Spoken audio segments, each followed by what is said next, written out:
Hi, recent ಆಗಿ Chinese ಅಲ್ಲಿ ಒಂದು ಗಾದೆ ಕೇಳ್ಪಟ್ಟೆ. The best time to plant a tree was 20 years ago. The second best time is now. ನೀವು 20 ವರ್ಷ ಮುಂಚೆ ಒಂದು ಗಿಡ ನೆಟ್ಟಿದ್ರೆ ಅದಿಷ್ಟೊತ್ತಿಗೆ ಒಂದು ಮರ ಆಗಿ ನಿಮಗೊಂದು ಫಲ ಕೊಡ್ತಾ ಇತ್ತು. ಬಟ್ ನೀವು ನೆಡ್ಲಿಲ್ಲ. ನೀವು ಹಿಂದೆ ಹೋಗಿ ಪಾಸ್ಟ್ನ ಚೇಂಜ್ ಮಾಡಕ್ಕಾಗಲ್ಲ. ನೀವು ಮಾಡಕ್ಕಾಗೋ ಸೆಕೆಂಡ್ ಬೆಸ್ಟ್ ಥಿಂಗ್ ಆ ಗಿಡನ ಇವಾಗ ಮಾಡೋದು. ಇದೇ ತರ ನಮ್ಮಲ್ಲಿ ತುಂಬಾ ಜನ ಅವಾಗ್ಲೇ ನಾವು ಆ ತರ ಮಾಡ್ಬೇಕಿತ್ತು. ಅವಾಗ ಕೋರ್ಸ್ ತಗೊಳ್ಬೇಕಿತ್ತು, ಜಿಮ್ಮಿಗೆ ಜಾಯ್ನ್ ಆಗಿ ಫಿಟ್ ಆಗಬೇಕಿತ್ತು, ಗೋಲ್ಡ್ ತಗೊಳ್ಬೇಕಿತ್ತು, ಇನ್ಫೋಸಿಸ್ ಅಲ್ಲಿ ಶೇರ್ ತಗೊಳ್ಬೇಕಿತ್ತು, ಇಲ್ಲ ಬಿಸ್ನೆಸ್ ಸ್ಟಾರ್ಟ್ ಮಾಡಬೇಕಿತ್ತು, ಕಂಟೆಂಟ್ ಕ್ರಿಯೇಷನ್ ಸ್ಟಾರ್ಟ್ ಮಾಡಬೇಕಿತ್ತು, ದುಡ್ಡು ಮಾಡಬೇಕಿತ್ತು, ನನ್ನ ಕನ್ಸಿಗೋಸ್ಕರ ಹೋರಾಡಬೇಕಿತ್ತು, ಅಂಡ್ ಹುಡುಗಿ ಹತ್ರ ಮಾತಾಡಬೇಕಿತ್ತು.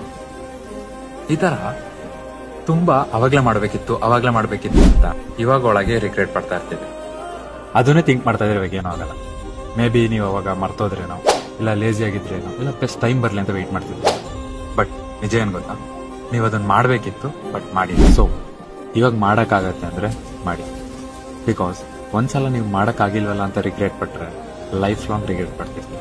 ಪಾಸ್ಟ್ ಅಲ್ಲಿ ಆಗಿದ್ದನ್ ಬಿಟ್ಟು ಪ್ರೆಸೆಂಟ್ ಅಲ್ಲಿ ಏನ್ ಚೇಂಜಸ್ ಮಾಡಕ್ಕಾಗತ್ತೆ ಅಂತ ನೋಡಿ ಸ್ಟಾರ್ಟ್ ಮಾಡಿ. It's never too late to start.